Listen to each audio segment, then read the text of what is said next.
परमात्म गुरु निकट विराजे, जाग जाग बन मेरे। यह धन धाम कुटुंब कबीला, सब स्वार्थ के चेरे। अपने अपने सुख के खातिर, हेर न कऊ बहु तेरे। क्या सोबत गफलत के मारे, जाग जाग मन मेरे। हम लोग जगेंगे कब, यह जीवन का सवेरा कब देखेंगे। भगवान का नाम अलग अलग है, किंतु आत्मा का नाम एक ही नाम है, आत्मा। इसी को कहे परमात्म गुरु निकट विराजे, जाग जाग मन मेरे। सबको पहचान लिए, जान लिए, किंतु अपने आत्मा का पहचान अगर नहीं किए तो कुछ नहीं कर पाए अपने जीवन में। आत्मसम्मान सबसे बड़ा धन है। धन का 3 गति होता है, दान भोग नाश।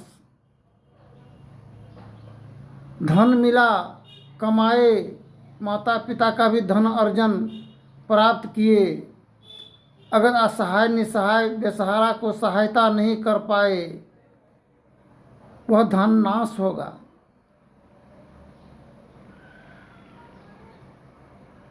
भोग धन, खाने पीने की व्यवस्था उत्तम सब कुछ रहते हुए नहीं कर पाए, वह भी नाश होगा।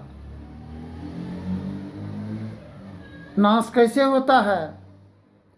लड़ाई मार केस मुकदमा, आफत मुसीबत पड़ गया तो जहाँ का तहाँ पैसा डॉक्टरी में जा रहा है, नाश हो जाता है। तो जोग धन, भोग धन, ठीक इसी प्रकार हम लोग जोगने में लगे हुए हैं। जो करके करेंगे क्या धन को? एक माल मवेशी जब पोसते हैं हम लोग, जब बेचने की ज़रूरत पड़ जाता है, हटिया ले जाते हैं तो दूध को पहले छेक देते हैं, तब दिखाते हैं कि इतना दूध होता है गाय को, भैंस को। तब उसी पर उसका मूल्य निर्धारित किया जाता है, निर्धारण। आज हम लोग एक स्त्री पुरुष को और पुरुष स्त्री को हम लोग जोगने में लगे हुए हैं। माल मवेशी बिक जाएगा तो मांस भी बिक जाता है और दूध भी बिक जाता है।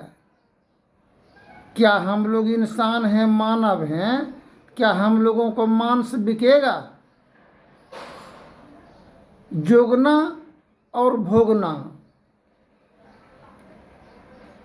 में अंतर है। जिस प्रकार आत्मसम्मान, आज जिस स्त्री के द्वारा संसार में सृजन हम लोग हुए, आए जगत में एक पुरुष के द्वारा, और 2 दाम्पत्य जीवन से अवगत नहीं हो पाए, रूबरू नहीं हो पाए, मन की विचारधाराओं में संलग्न नहीं होने के ही कारण यह रंजिश है जीवन में मानव को। एक पुरुष अगर कहीं चले जाए तो रहने के लिए, विश्राम के लिए सब जगह रास्ता खुला हुआ होता है, किंतु एक स्त्री परिवार के कलह और रंजिश के कारण अगर हो सकता है घर से बाहर अगर निकल पड़ती है तो यही सोचती है कि मर जाएंगे, कट जाएंगे, कहीं चले जाएंगे। बहुत प्रकार की मन व्याकुल और बेचैन होता है, नाना प्रकार की तूफान तरंग उठता है ये मन के अंदर में। मन की तरंग मार लो बस हो गया भजन, आदत बुरी संभाल लो बस हो गया भजन। ये तो आदत बुरी हुआ जो अपने घर का दहलीज को लांघ दिए। अपने सामना और मुकाबला हम नहीं करने पाए जीवन का घनाघोर रेत से। संकट विकट की परिस्थितियों से हम हार मान करके ही घर से बाहर निकलते हैं, किंतु पुरुष तो किसी तरह से अपना जीवन यापन कर लेते हैं, किंतु स्त्रियों के को बहुत बड़ा कष्ट का सामना करना पड़ता है। कोई पुरुष तो चाहते हैं कि स्त्री है उसको हम रख लें सम्मान पूर्वक, नहीं तो अतर ततर भटक जाएगी। आखिर किसी का तो बेटी ही है, जिस प्रकार अपना बेटी और किसी का बेटी उसी प्रकार है। आज किसी कारणवश वह भटक गई है तो पनाह देने की आवश्यकता होता है ये मानव को। इसी मानव में श्रेष्ठ तन स्त्रियों को मिला है, और एक स्त्रियों का दुश्मन बना होने के ही कारण परेशानी होता है। नहीं देंगे रहने के लिए एवं प्रकार से पनाह देने के लिए नहीं चाहती है। जब तक हम एक आत्मा का सम्मान नहीं करेंगे तो कल्याण कैसे होगा। ट्रेन जब चलता है या बस तो उनमें मुख्य एक होता है टीटी, एक होता है ड्राइवर, एक होता है गार्ड। गार्ड को होता है 2 झंडी, ड्राइवर को कोनो झंडी नहीं, उनका काम सिर्फ संचालन करने का है गाड़ी को, और टीटी का काम है चेक इन करने का। तो ठीक घर परिवार में भी यही है दशा। जो गार्जियन मुख्य गार्जियन होता है घर का, वह ड्राइवर के समान होता है। अब बाल बच्चा वही टीटी के समान है, सबको देख रेख अभिलेखन करने में लगे होते हैं। और स्त्री है गार्ड, उसको 2 झंडी मिला। पुरुष पुत्र तथा पिता को झंडी नहीं है, नहीं मिला ईश्वर के द्वारा, किंतु परमात्मा के ईश्वर के द्वारा स्त्रियों का मान और सम्मान अत्यधिक होने के कारण वह 2 झंडी की मालिक है। एक हरा झंडी भी उसी के हाथ में सौंपा गया है, एक लाल झंडी भी उसी के हाथ में सौंपा गया है। जिसका प्रमाण और प्रतीक सिंदूर लगाते हैं मांग में लाल ही होता है, टिक्का लगाते हैं वह लाल ही होता है, ठोर में लगाते हैं पॉलिश वो भी लाल ही होता है, पैर को रंगते हैं रंग से वो भी लाल की ही रंग होता है। इसलिए संत सदगुरु कबीर साहब कहे हैं कि लाली लाली सब कहे सबकी गाठी लाल, गाठी खोली परखत नहीं तासे भयो कंगाल। हम लोग कंगाल बने हुए हैं, अपने आप से परिचित नहीं होने के ही कारण कंगाल बने हैं। तो झंडी का काम क्या है? गाड़ी को आगे बढ़ाना और रोकना। रुकने का समय कम है और चलने का समय ज़्यादा होता है।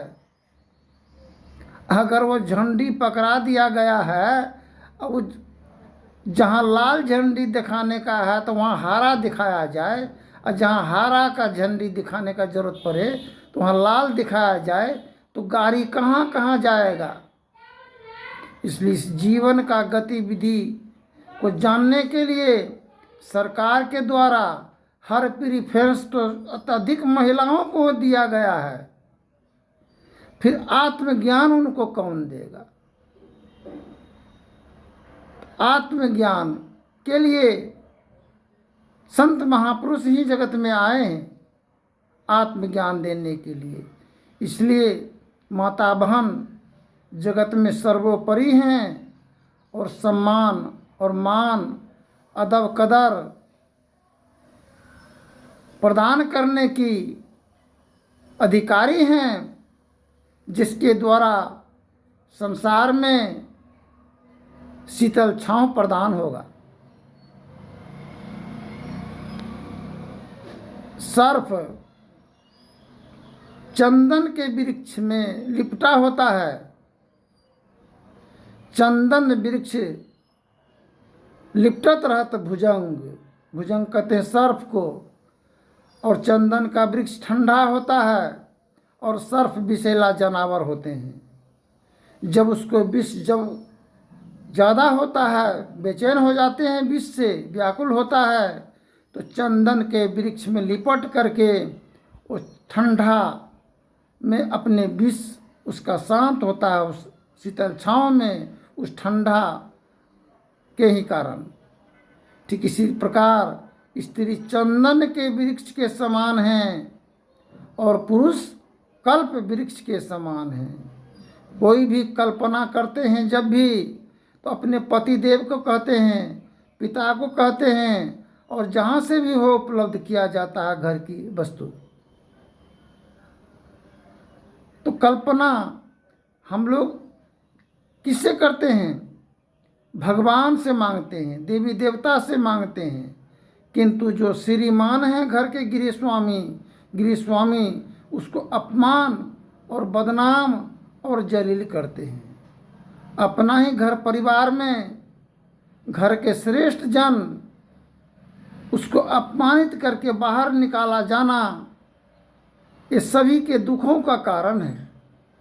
इस दुख के निवारण के लिए शांति प्राप्त करने का प्रेरणा मनुष्यों के हृदय में स्वाभाविक ही है। प्राचीन काल में ऋषियों ने इसी प्रेरणा से प्रेरित होकर इनकी पूरी खोज की और इनकी प्राप्ति के विचारों को उपनिषद में वर्णन किया।